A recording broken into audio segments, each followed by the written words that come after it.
Commander Abigail Wright stared out the viewport of the transport ship as it approached Europa. The icy moon of Jupiter glittered like a pearl against the gas giant's swirling storms. But her eyes were fixed on the alien structure that now dominated Europa's surface, a massive crystalline formation that hadn't existed 6 months ago. 2 minutes to docking, the pilot announced. Abigail nodded and turned to face her small team. 5 people chosen to represent all of humanity. The weight of that responsibility showed in their tense faces. Final checks, everyone, she said, her voice steady despite the flutter in her stomach. Remember your training. We are diplomats first. Dr. Noah Carter adjusted his collar and ran a hand through his sandy brown hair.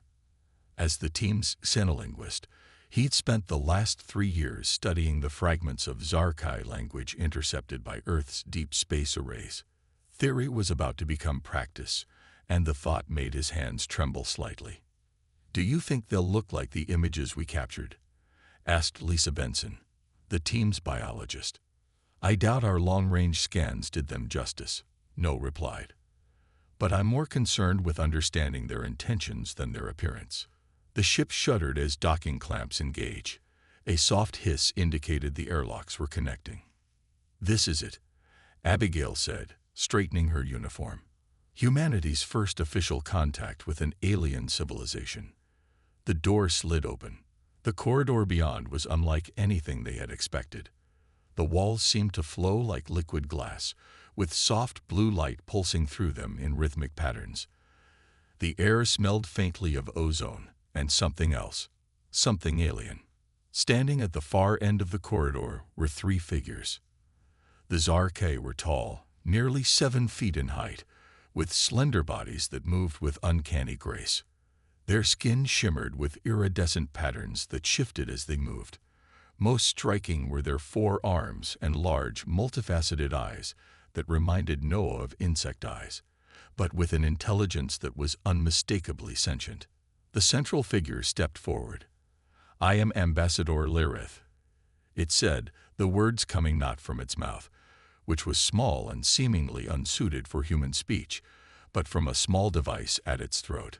"We welcome Earth's representatives." Abigail stepped forward and performed the greeting they had practiced. "Ambassador Lyrith, I am Commander Abigail Wright of the United Earth Defense Force. We come in peace and friendship." The Zarkai's eyes shifted color slightly, from deep purple to a lighter shade. Noah made a mental note, possibly an emotional response. "Please follow," Lyrith said, turning with fluid grace. As they walked deeper into the structure, Noah fell into step beside Abigail. "Their translation technology is remarkable," he whispered, "far more advanced than we expected." "Everything about them is more advanced than we expected," Abigail whispered back. "Stay sharp." The hallway opened into a vast chamber. The ceiling arched hundreds of feet above them, with what looked like stars twinkling in its surface. The floor was smooth and slightly yielding, like walking on firm moss. "This outpost was constructed to facilitate our cultural exchange," Lyrith explained. "We have been observing Earth for some time." "How long is some time?" Abigail asked carefully. "By your calendar, approximately 87 years, Lyrith replied without hesitation. Noah felt a chill run down his spine. Nearly a century of observation, and humanity had only detected them 7 months ago. Later, in their assigned quarters, Noah paced while Abigail sat reviewing notes. "They could have wiped us out any time they wanted," Noah said quietly. "Their technology is centuries beyond ours. Yet they chose contact instead." Abigail replied, looking up. "That has to mean something." Noah stopped pacing and looked out at the stars visible through the translucent wall. "Or they want something from us. Something they can't take by force." Abigail's communicator chimed. "Commander Wright," came Lyrith's voice, unnervingly perfect in its English pronunciation. "Would you and Dr. Carter join me for first meal? There is much to discuss." Noah and Abigail exchanged a look. The real diplomacy was about to begin. The dining chamber was a perfect circle with a table that seemed to grow from the floor itself. Food, if it could be called that, was laid out on shimmering plates that hovered slightly above the surface. Noah and Abigail sat across from Lirith, whose 4 arms moved in graceful coordination as she gestured to the various dishes. "These have been specially prepared to match human dietary needs," she explained. "Our analysis of your biology was quite thorough." Abigail picked up what looked like a blue apple. "That's both impressive and slightly concerning," she said with a diplomatic smile. "Understanding precedes cooperation," Lirith replied. Her faceted eyes shifted to a warm amber color. "Please, eat. Then I will show you more of our outpost." Noah took a cautious bite of something that resembled bread. It tasted like honey and mint. "Ambassador," he said, "I'm curious about your interest in humans. Of all the species in the galaxy, why make contact with us now?" Lirith's upper arms made a flowing gesture while her lower arms remained perfectly still. "Your species has reached a critical developmental stage. Your technology has advanced enough to detect our presence, and your social structures have unified sufficiently to permit meaningful dialogue." "Unified?" Abigail raised an eyebrow. "Earth still has nearly 30 independent nations. Yet you all agreed to send a single delegation," Lirith pointed out. "In our experience, that indicates readiness." After the meal, Lirith led them through corridors that seemed to shift and change as they walked. They passed rooms filled with strange machinery and chambers where other Zarkai worked at control panels made of light. In one vast room, a 3-dimensional map of the galaxy spun slowly. Hundreds of points of light were marked in different colors. Each light represents a civilized world. Noah asked, his voice hushed with awe. "Yes," Lirith confirmed. "The Zarkai Imperium maintains contact with over 300 sentient species." Abigail stepped closer to the map. "And these red marks?" Lirith hesitated before answering. "Those are species currently under observation but not yet contacted. Like Earth was until recently," Noah noted. "Precisely." The tour continued to a laboratory where Zarkai scientists studied what appeared to be samples of Earth plants and minerals. "We have collected these during our observation period," Lirith explained. Abigail frowned slightly. "These collections weren't authorized by Earth governments. We operate under Imperium protocols, not Earth laws," Lirith said simply. "But we mean no harm. Knowledge is our primary objective." Noah noticed something unusual in a sealed container. "Is that?" "A sample of your ocean water, yes," Lirith confirmed. "Your microorganisms are particularly fascinating. So aggressive and adaptable." The way she said aggressive made Noah glance at Abigail. There was something in Lirith's tone, not quite disapproval, but assessment. Their final stop was an observation deck that offered a stunning view of Jupiter. The massive planet filled the horizon, its great red spot churning in its eternal storm. "What happens next, Ambassador?" Abigail asked directly. "After this initial meeting?" "That depends on our assessment," Lirith replied. "Assessment of what, exactly?" Noah pressed. Lirith turned all 4 of her arms outward in what Noah had begun to recognize as a gesture of openness. "Of your species' readiness to join the wider galactic community, of course. Not all species qualify." "And who sets the qualifications?" Abigail's voice had an edge now. "The Zarkai have been the primary arbiters of interspecies relations for 12,000 of your years," Lirith said. "Our experience has proven valuable in preventing conflicts." Later, back in their quarters, Noah replayed the conversation in his mind. "They're judging us," he said quietly to Abigail. "This isn't just cultural exchange." "I picked up on that too," she replied, pacing the room. The way she talked about aggressive microorganisms, the species under observation, and those marked in red on the map, Noah added, "I counted at least 20 worlds. What happens to species that don't qualify?" Abigail stopped pacing. "That's what we need to find out." Through the translucent wall, Jupiter's swirling clouds cast shifting shadows across their faces.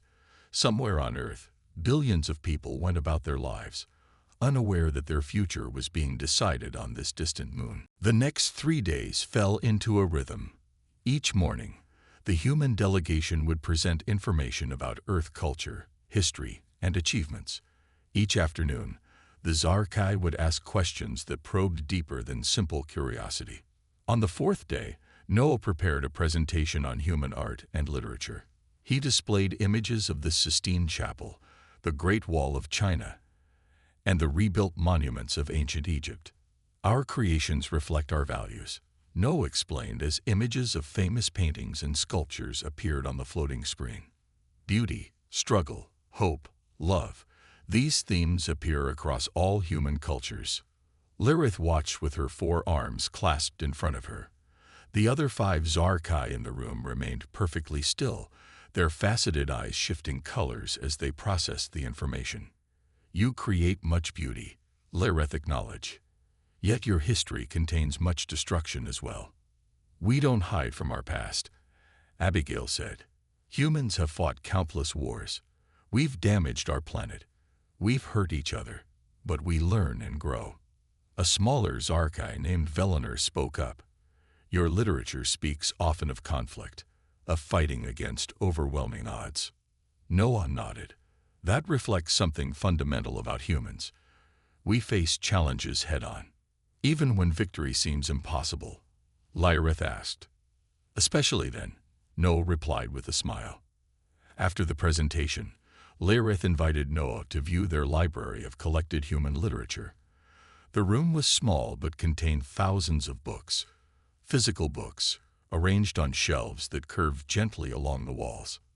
You've collected actual printed books, Noah said in amazement, running his fingers along leather-bound spines. We find physical objects provide context that digital files cannot, Lyrith explained. The weight, the smell, the texture, all add meaning. Noah pulled down a worn copy of the Odyssey and opened it carefully. This is a first edition translation from 1879. We have been collecting for some time, Lyrith said. Then, with a gesture that seemed almost hesitant, she asked, why do humans value stories of war so highly? This particular tale celebrates a warrior's cleverness in defeating enemies. Noah considered the question. It's not about glorifying violence. It's about celebrating the human spirit that persists despite hardship. Interesting. Lyrith's eyes shifted to a deep blue. The Zarkai achieved peace through careful diplomacy. We avoided the violent evolutionary path that humans followed. Noah replaced the book and chose his words carefully. Have the Zarkai ever faced extinction? Not for thousands of years. Lyrith moved to a different shelf and selected a book, The Art of War by Sun Tzu. Why would your people preserve instructions for warfare if you truly desire peace? Understanding conflict helps prevent it, Noah replied. May I ask how many species the Zarkai have encountered? 428 with sufficient technology for contact. And how many have been welcomed into your galactic community? Lyrith paused. 107 currently enjoyed full integration. Noah did the math quickly. What happened to the other 321? Some remained primitive. Some proved incompatible with peaceful coexistence. Later that evening, Noah shared this conversation with Abigail in their quarters. They spoke in whispers, concerned about hidden monitoring devices. They're judging our capacity for violence, Abigail said, while being deliberately vague about what happens to incompatible species. Noah added. Lisa Benson, the team's biologist, joined them, her face pale. I overheard 2 Zarkai scientists today. They were discussing human containment protocols. A heavy silence fell over the room. We need to learn more, Abigail finally said. Noah, you've built a rapport with Lyrith. See what else you can discover about these incompatible species. Noah nodded grimly. I think she trusts me, at least more than the others. Be careful, Abigail warned. The future of our species may depend on what we learn in the next few days. Outside their window, the stars seemed suddenly cold and distant. The vast universe that had once promised unlimited possibilities now felt like a carefully controlled garden, with the Zarkai deciding which plants to nurture and which to prune. Noah couldn't sleep. The information about containment protocols bothered him deeply. At 3 a.m. Earth time, he slipped out of his quarters and moved through the dimly lit corridors of the Zarkai outpost. He had noticed that the Zarkai seemed to need less rest than humans. Even now, he could hear soft sounds of activity from some chambers. He kept to the shadows, using the skills from his basic military training. His destination was a data terminal he had spotted during their tour. It was in a small alcove near the library, and he had observed a Zarkai technician accessing it with a simple hand gesture. The corridor was empty when he reached the alcove. The terminal glowed with a soft blue light. Noah hesitated, then placed his hand on the screen as he had seen the technician do. Nothing happened. He tried different positions, different pressures. Still nothing. "Our systems are keyed to Zarkai biology," a voice said behind him. Noah spun around to find Lirith standing there, her tall form almost ghostly in the dim light. Her eyes glowed a deep amber.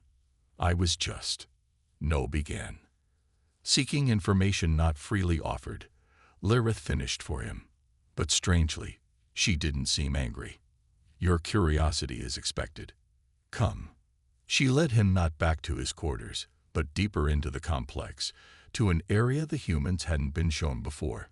They entered a circular room with a domed ceiling that showed the stars above Yoruba with perfect clarity. "What is containment?" Noah asked directly, deciding honesty was his best option now. Lirith made a flowing gesture with her upper arms. "Sometimes, for the good of all, certain species must be guided in their development." Guided or controlled? Is there a meaningful difference when the goal is peace? Lirith moved to a control panel. "I will show you something few outsiders have seen." The star field above them changed, zooming in on a distant solar system with a blue-green planet. "The Krell," Lirith said, "a species that achieved spaceflight 2,000 years ago. They were brilliant mathematicians but deeply territorial. When they encountered their first alien species, they responded with immediate aggression." "What happened to them?" Noah's mouth felt dry. "They were contained. A field now surrounds their solar system. They may never leave it." The image shifted to another world, this one ringed like Saturn but smaller. The Voth developed biological weapons capable of targeting specific genetic patterns. The potential for destruction was too great. "You imprisoned them too?" Noah asked. "No, the Voth were guided. Subtle changes to their development. They now believe that leaving their world is spiritually forbidden. They have found peace within their limitation." Noah felt sick. "You changed their beliefs, their culture, to save countless lives." "Yes." Lirith's voice remained even, but her lower set of arms twitched slightly. "The galaxy is full of young, aggressive species. Without guidance, they destroy themselves or others. And humans, what have you decided for us?" "That decision is still being made." Lirith turned all four of her eyes directly on Noah. "The council is divided. Some see great potential in humans. Others see great danger." Noah stepped closer to her. "We deserve to choose our own path, even if that path leads to destruction. Even then, freedom means the right to make mistakes." Lirith studied him for a long moment. "I find your perspective challenging. Most species beg for guidance when they learn of the dangers beyond their worlds." As they walked back toward the human quarters, Noah's mind raced with what he had learned. The Zarkai weren't simply observing, they were judging, and they had the power to permanently alter humanity's future. Abigail was waiting, her face tight with concern. "Where have you been?" "Learning exactly what we're up against," Noah said grimly. "And it's worse than we imagined." The human delegation gathered in their common room as Noah explained what he had learned. Their faces grew more concerned with each word. "They've imprisoned entire species," Lissa asked, her voice barely above a whisper. Or rewire their cultures, Noah confirmed. They call it guidance, but it's control. Abigail paced the room. We need to contact Earth immediately. The United Nations Security Council needs this information. I doubt the Zarkay will let us send an unmonitored message, said Dr. Frank Winters, their communications specialist. And even if we could, what would we tell them? Prepare for possible invasion. That would trigger worldwide panic. We don't know that containment means invasion, No pointed out. The Krell are trapped in their solar system, but they're still alive, still developing. A prison is still a prison, no matter how large, Abigail replied grimly.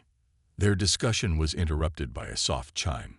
The door slid open to reveal Lirith, flanked by two taller Zarkay whose skin pulsed with deep red patterns. The High Council requests your presence, Lirith announced. Her voice was formal, lacking the warmth Noah had detected in their previous conversations. All of us? Abigail asked. Yes, this is unusual, Lirith admitted. But your case has generated significant interest. The human delegation exchanged nervous glances before following the Zarkay through corridors they hadn't seen before. They entered a vast chamber with a domed ceiling that displayed what appeared to be real-time images of different worlds, some alien and strange, others eerily similar to Earth. In the center of the room was a raised platform surrounded by 7 tall, ornate chairs. 6 were occupied by Zarkay, who were adorned with complex metallic ornaments on their forearms. The 7th chair remained empty. A High Council of the Zarkay Imperium, Lirith announced. They will determine humanity's status. The central figure, whose skin patterns glowed with an intense blue light, spoke in the Zarkay language. The translation came through devices the humans now wore on their wrists. I am High Counselor Tezar. We have reviewed the data on your species. We find concerning patterns. Images appeared in the air before them. Human wars throughout history, nuclear explosions, polluted rivers, species driven to extinction. You consume resources at unsustainable rates, another counselor said. You fight amongst yourselves over territory, resources, and beliefs. Your technology advances faster than your wisdom, a third added. This pattern has led to self-destruction in 63% of observed cases. Abigail stepped forward. With respect, High Counselors, you're judging us by our past, not our present or potential future. Humans have made tremendous progress in the last century alone. Progress built on the bones of millions, countered a 4th counselor. Your world wars, your genocides. We learn from our mistakes. Noel said. That's what makes us human. A luxury the galaxy cannot afford, Tezar replied coldly. One aggressive species with advanced technology can destroy dozens of peaceful worlds. The empty 7th chair suddenly glowed, and a holographic figure appeared, a Zarkay elder whose skin had faded to pale white. Grand Arbiter Zonta, Lirith whispered to Noah. She rarely participates in assessments. The ancient Zarkay studied the humans silently for a long moment. I sense unusual resilience in these beings, she finally said, her voice crackling with age. They do not respond with fear as expected. Is fear your goal? Abigail asked boldly. Fear prevents rash action, Tezar explained. Most species, when shown our power, accept guidance willingly. Humans are different, Noah said. We've faced our own extinction many times. Ice ages, plagues, wars, environmental disasters. We're still here. The Grand Arbiter's eyes shifted to a color Noah hadn't seen before, a deep, curious purple. Interesting, she said. A formal assessment must be conducted. Prepare them. The humans were led from the chamber, the weight of an entire species' future heavy on their shoulders. Formal assessment, Frank asked as they were escorted back to their quarters. What does that mean? I don't know, Noah admitted. Lirith didn't explain that part. Their rooms had been modified during their absence. The common area now contained a large circular table with 5 seats on one side and a single, larger seat on the other. The walls displayed changing images of Earth, cities, forests, oceans, and people going about their daily lives. They're watching everything, Lisa whispered, staring at footage of children playing in a park that she recognized from her hometown. Of course they are, Abigail said. They've been watching for nearly a century. They had little time to process this before Lirith entered, now wearing formal attire, a flowing robe with intricate patterns that seemed to move on their own. The colors matched the shifting patterns on her skin. The assessment will begin tomorrow, she announced. You will be asked to defend humanity's right to self-determination. Against what charges? Abigail demanded. Potential for violence, ecological irresponsibility, cultural instability, Lirith listed, all factors that predict catastrophic outcomes. Who will judge us? Noah asked. I will, Lirith said simply. I have been appointed assessor by the Grand Arbiter herself. The humans exchanged surprised glances. Is that good or bad for us? Frank whispered to Noah. Before Noah could answer, Lirith continued. The appointment is unusual. I have spent the most time studying your species, but I am considered somewhat sympathetic to your case. You don't believe we should be contained? Abigail asked carefully. My personal views are irrelevant to the assessment, Lirith replied, but her lower arms twitched slightly, a tell Noah had begun to recognize. But I believe in fairness. You will have full opportunity to present your case. After Lirith left, the delegation spent hours preparing their defense. They gathered historical examples of human progress, instances where enemies became allies, where destruction led to renewal. We need to emphasize our adaptability, Abigail insisted. That's our greatest strength. And our art, Lisa added. Show them that humans create beauty even in our darkest times. While the others worked, Noah slipped away to the library. He had a theory he wanted to explore. He found Lirith there, studying an ancient human text, the Epic of Gilgamesh. Our oldest written story, Noah said, making her look up. About a king who learns that immortality comes through legacy, not eternal life. It shows remarkable insight for such an early work, Lirith replied.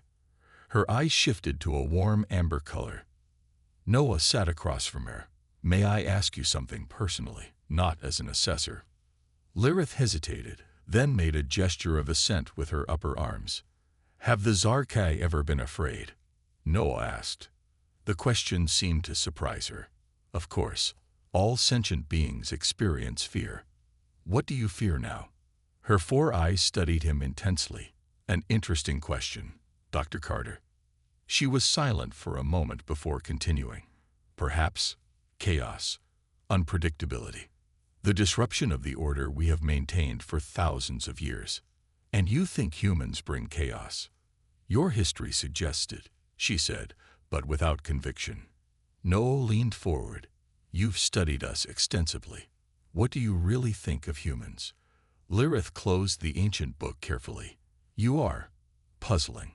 Most species we encounter are either completely peaceful or openly aggressive. Humans are both, sometimes in the same individual. You make war, then write poetry about its horrors. You destroy, then work tirelessly to rebuild. And that frightens you. It challenges our categories. As Noel left the library, he felt Lirith's eyes on him. Something had changed in their interaction. A barrier had lowered, just slightly. Back in their quarters, he found Abigail alone, reviewing their presentation for tomorrow. I think I understand what they're really looking for, he told her. What? Not obedience, Noah said. Something else entirely. The assessment chamber was a perfect sphere. The human delegation sat at a curved table while Lirith sat opposite them. Behind her, the High Council observed from a raised platform. The walls displayed scenes from Earth's history, both the beautiful and the terrible. For hours, the humans presented their case. Abigail spoke of humanity's progress in medicine, how diseases that once killed millions have been conquered. Lisa highlighted environmental restoration projects, showing how humans could heal the damage they had caused. Frank discussed the United Nations and other peacekeeping organizations. Throughout it all, Lirith listened with unreadable eyes, occasionally asking sharp questions that probed at the darkest aspects of human nature. "You speak of peace," she said after Frank finished. "Yet your nations still maintain weapons capable of destroying your entire planet." "As a deterrent," Abigail explained. "The knowledge of mutual destruction helps maintain peace." "Peace through fear," Lirith noted. "An interesting approach." The presentation continued until Noah was the last to speak. He had prepared carefully, studying Zarkai cultural references from the library. "The Zarkai value harmony," he began. "You build societies based on order and predictability. Humans are different. We thrive in disorder. We find opportunities in chaos. This doesn't make us better or worse, just different." Lirith's eyes shifted to a curious purple color. Yet difference can be dangerous when it leads to conflict, or valuable when it leads to innovation, Noah countered. As the formal assessment concluded, the council members withdrew to deliberate. The humans were left alone with Lirith in the chamber. An uncomfortable silence filled the room. Finally, Lirith broke it. "You presented your case well," she said, "but I must ask you something that has troubled me throughout our interactions." Her four arms moved in a complex gesture that seemed to express confusion. "Why don't you fear us?" The question hung in the air. The other humans looked at Noah, waiting for his response.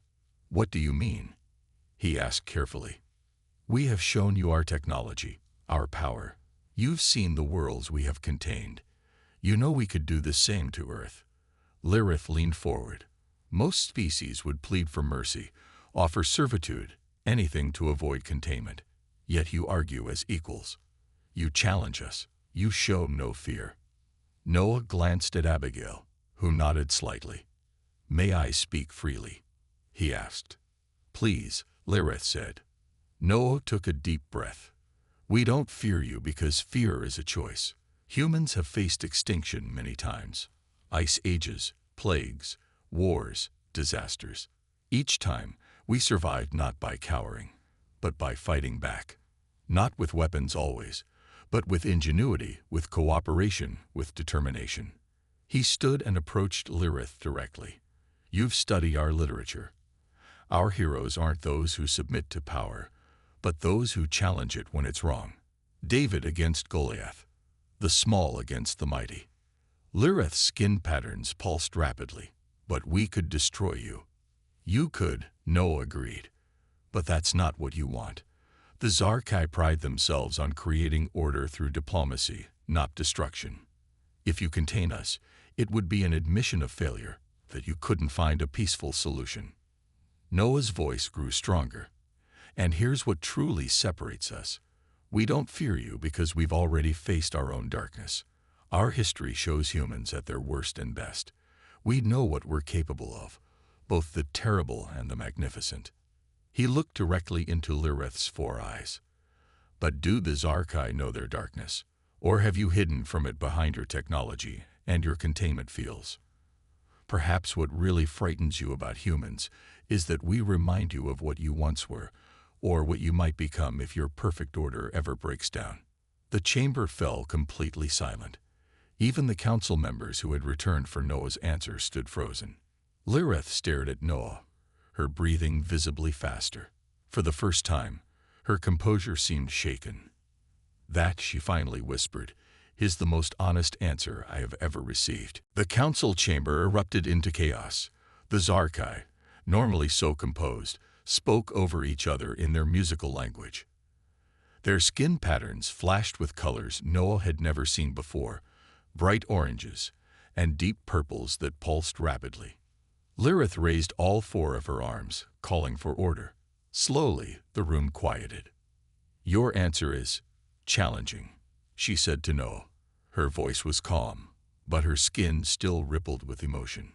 "No species has ever suggested that the Zarkai themselves might have flaws in their approach." High Counselor Tezar stepped forward, his tall form imposing. "This human speaks with dangerous ignorance. The Zarkai achieved peace through careful planning, not by suppressing our nature." "Did you?" Abigail asked boldly. Or did you achieve control and call it peace? The Grand Arbiter's hologram flickered as she leaned forward in her chair. I have heard enough, she announced. All eyes turned to her ancient form. The assessment is complete. A heavy silence fell over the chamber. Noah felt a weight in his chest, the responsibility for an entire species resting on his words. The human speaks truth we have forgotten. The Grand Arbiter continued, surprising everyone. The Zarkai rose from a violent past, just as humans now struggle to rise from theirs. We did not achieve harmony overnight. It took thousands of years. But Grand Arbiter, protested Tezer, their technology advances too quickly. The risk is one we must accept. The old Zarkai finished firmly. The containment approach has served its purpose, but perhaps it is time for a new path. She turned her gaze to Noah. You say humans do not fear us because you have faced your own darkness. This wisdom is rare among young species. Most flee from their shadows rather than confronting them. Lirith stepped forward. I propose a new category for humanity.